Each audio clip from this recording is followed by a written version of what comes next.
வணக்கம் மக்களே, welcome you all to our Vels cook book channel. இன்றைக்கி நம்ம சேனலில் என்ன ரெசிபி பார்க்க போகிறோன்னு பார்த்தீங்கன்னா, ஒரு சூப்பரான கிறிஸ்பியான ஹெல்தி ஈவினிங் ஸ்நாக்ங்க, அரைக்கீரை பருப்பு வடை. இது வரைக்கும் நம்ம சேனலை சப்ஸ்கிரைப் பண்ணாதவங்க சப்ஸ்கிரைப் பண்ணிக்கோங்க, பக்கத்தில் உள்ள பெல் ஐக்கான் பட்டனையும் கிளிக் பண்ணிக்கோங்க. வாங்க ரெசிபிக்குள்ளே போகலாம். நம்ம ரெசிபிக்கு தேவையான பட்டாணி பருப்புங்க, பீஸ் தால் 1 கப்பு, அது கூட 10 காஞ்ச மிளகாய், ரெண்டையும் 20 நிமிஷம் அந்த தண்ணியில் ஊற வச்சுட்டேன். நான் 1 கப்புன்னு சொல்லக்கூடியது 200 ml கப்பில் நான் எடுத்திருக்கேங்க. இது போக நமக்கு வேறு என்ன இன்க்ரீடியன்ஸ் தேவைன்னு பார்த்தீங்கன்னா, நம்ம டிஷ்ஷுக்கு தேவையான முக்கியமான ஒரு ஆளுங்க அரைக்கீரை. நான் அரைக்கட்டு எடுத்திருக்கேன். உங்ககிட்ட சின்ன கட்டாக இருந்தால் அது 1 கட்டாக நீங்கள் எடுத்துக்கலாம்.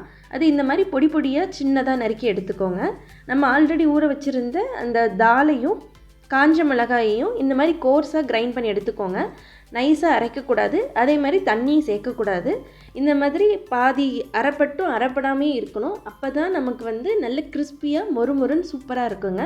அது கூட ஒரு பெரிய வெங்காயம் நான் எடுத்திருக்கேன், ஒரு க்ரீன் சில்லி எடுத்திருக்கேங்க. நம்ம ஆல்ரெடி 10 காஞ்ச மிளகாய் சேர்த்தனால நான் ஒரே ஒரு பச்சை மிளகாய் மட்டும் எடுத்திருக்கேன். உங்களுக்கு காரம் அதிகம் வேணும்னா இன்னொரு பச்சை மிளகாய் வேணால் சேர்த்துக்கோங்க. இப்போ நம்ம எடுத்து வச்ச எல்லாத்தையும் ஒன்றா சேர்த்து மிக்ஸ் பண்ணிக்கோங்க. இந்த கீரையை வாரத்தில் நம்ம 2 டைமாவது கண்டிப்பாக எடுத்துக்கணுங்க. மெயினாக குழந்தைங்களுக்கு இதை கொடுக்கணும். ஏன்னா இந்த கீரையில் கால்சியம் சத்து ரொம்ப அதிகமாக இருக்குது. அதனால் குழந்தைங்களோட எலும்பு வளர்ச்சிக்கும் பல்லு நல்லா ஸ்ட்ராங்காக வளரத்துக்கும் ஹெல்ப் பண்ணுங்க. அதனால் கண்டிப்பாக இந்த குழந்தைங்களுக்கு இந்த வடையை செஞ்சு கொடுங்க. அவங்க கீரை கூட்டு அந்த மாதிரி செஞ்சு கொடுத்தா சாப்பிட மாட்டாங்க. இந்த மாதிரி ஒரு ஈவினிங் ஸ்நாக்காக நீங்கள் செஞ்சு கொடுத்தீங்கன்னா ரொம்ப விரும்பி சாப்பிடுவாங்க. உப்பு சேர்த்துட்டு கொஞ்சம் நல்லா மிக்ஸ் பண்ணிக்கோங்க. தண்ணி எதுவும் சேர்க்கக்கூடாது. நம்ம கீரை ஆல்ரெடி வாஷ் பண்ணி இதில் சேர்த்தனால அதிலே கொஞ்சம் தண்ணி இருக்கும். ஸோ அதனால் தண்ணி சேர்க்காமல் நல்லா மிக்ஸ் பண்ணிக்கோங்க.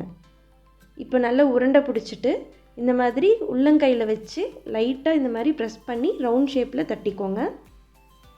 இப்போ எண்ணெய் நல்லா காஞ்சிருச்சு. எண்ணெய் காஞ்சதும் இந்த மாதிரி ஒன்று ஒன்றா பொறுமையாக போட்டுக்கோங்க.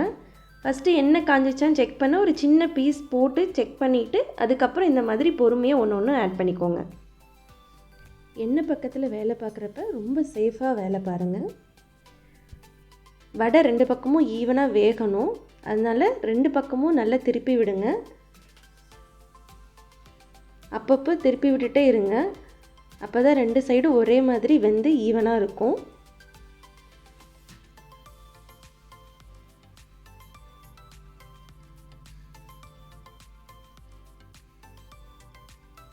சூப்பராக கிறிஸ்பியாக இருக்குங்க. நல்லா வெந்துருச்சு. ஸோ நான் எடுத்துட்டேன் எல்லாத்தையும். எவ்வளோ சூப்பராக இருக்குன்னு பாருங்கள். நான் மறுபடியும் மீதி உள்ள மாவையும் போட்டு எடுத்துட்டேங்க.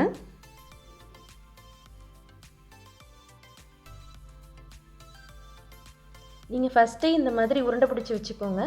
இந்த மாதிரி உருண்டை பிடிச்சி வச்சுட்டா ரொம்ப ஈஸியாக இருக்கும். இதை எடுத்து லேசாக கையில் தட்டி போட்டாலே போதுங்க. ரொம்ப சீக்கிரமாக வேலை முடிஞ்சிடும்.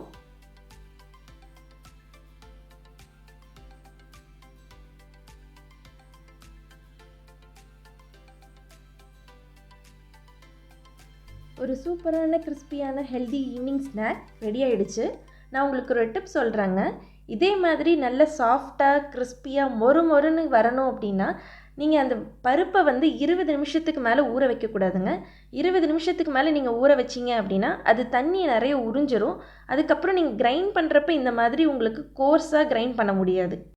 கண்டிப்பாக இந்த 20 மினிட்ஸ் டிப்பை நீங்கள் ஃபாலோ பண்ணி பாருங்கள். உங்களுக்கும் இதே மாதிரி சூப்பராக சாஃப்டாக கிறிஸ்பியாக வரும். அரைக்கீரை பருப்பு வடை நீங்களும் ட்ரை பண்ணி பாருங்கள். ட்ரை பண்ணி பார்த்துட்டு எப்படி இருக்குன்னு எனக்கு கமெண்ட் செக்ஷனில் சொல்லுங்கள். தேங்க்யூ ஃப்ரெண்ட்ஸ், தேங்க்யூ ஃபார் வாட்சிங். இது வரைக்கும் நம்ம சேனலை சப்ஸ்கிரைப் பண்ணாதவங்க சப்ஸ்கிரைப் பண்ணுங்கள். நம்ம நெக்ஸ்ட் வீடியோவில் மீட் பண்ணலாம்.